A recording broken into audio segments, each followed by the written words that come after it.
لله رب العالمين والصلاة والسلام على رسوله المبين وعلى آله وصحبه أجمعين. أما بعد، قال الله تعالى: والذين أوتوا العلم درجات. صدق الله العظيم. محترم حضرات، علماء کرام، معزز حاضرین، علم دین کا حاصل کرنا ہر مسلمان کا فرض ہے. ہر مسلمان کو اتنا علم حاصل کرنا ضروری ہے جس سے وہ حلال اور حرام کی پہچان کر سکے، اپنی نماز، اپنی زکات، اپنا روزہ اور حج کی صحیح ادائیگی کر سکے. مگر وہ مسلمان جس کا پہلا سبق اقرا یعنی پڑھو سے دیا گیا ہے، جس کے نبی نے فرمایا: میں معلم یعنی علم سکھانے والا بنا کر بھیجا گیا ہوں، جس نظر میں علم کی اہمیت کو خوب اجاگر کیا گیا ہے. افسوس وہی قوم آج علم سے کوسوں دور ہے. کیا بچہ، کیا جوان، سب کو علم سے گویا نفرت سی ہے.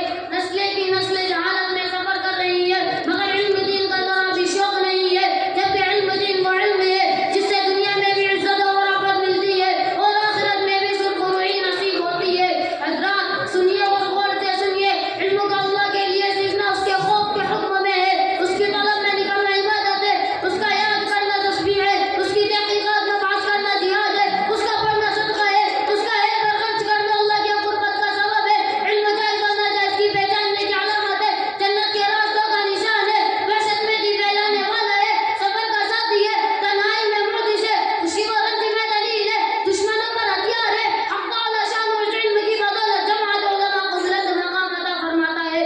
یہ خیر کی طرف بلانے والے ہوتے ہیں اور ایسے امام ہوتے ہیں جن کے نشان قدم پر چلا جائے، ان کے کردار کی اتباع کی جائے، ان کی رائے پر عمل کیا جائے. رشتے سے دوستی کی چاہت کرتے ہیں، اپنے بڑوں کو ان کی راہ میں بچھا دیتے ہیں. بزرگوں، علم دین سیکھنے والوں کے لیے دنیا کی ہر دوا خشک دعائیں مغفرت کرتی ہے. حتیٰ کہ سمندر کی مچھلیاں، جنگل کے درندے، چڑھنے والے جانور، دلوں میں رہنے والے زہریلے سانپ اور ان کے لیے دوسرے جانور دعا کرتے ہیں. کیوں نہ ہو کہ علم دلوں کی روشنی ہے، آنکھوں کا نور ہے. علم کی وجہ سے بندہ امت کے بہترین افراد تک پہنچ جاتا ہے، آخرت کے بلند مرتبوں کو حاصل کر لیتا ہے. اس کا مطالعہ روزوں کے برابر ہے. اسی سے رشتے توڑے جاتے ہیں، اسی سے حلال و حرام کی پہچان ہوتی ہے. وہ عمل کا امام ہے اور عمل اس کے تابع ہے. نیک بخت لوگوں کو اس کی توفیق دی جاتی ہے اور بدبخت اس سے محروم رہتے ہیں. حضرات، جو قوم دنیا میں جاہل رہتی ہے، علم سے دوری اختیار کرتی ہے، اس کی حیثیت زمین پر مردے جیسی ہے، وہ قوم کبھی بھی ترقی نہیں کر سکتی. ہمارے لیے ضروری ہے کہ ہم علم دین حاصل کریں، آپ اپنی آخرت کو سنواریں، کیونکہ یہی عزت ہے، یہی ہماری نجات کا سامان ہے. علم وہ دولت ہے جو کبھی لٹتی نہیں، علم وہ دولت ہے جو کبھی لٹتی نہیں، خرچ کرنے سے کبھی گھٹتی نہیں. وآخر دعوانا الحمدللہ رب العالمین.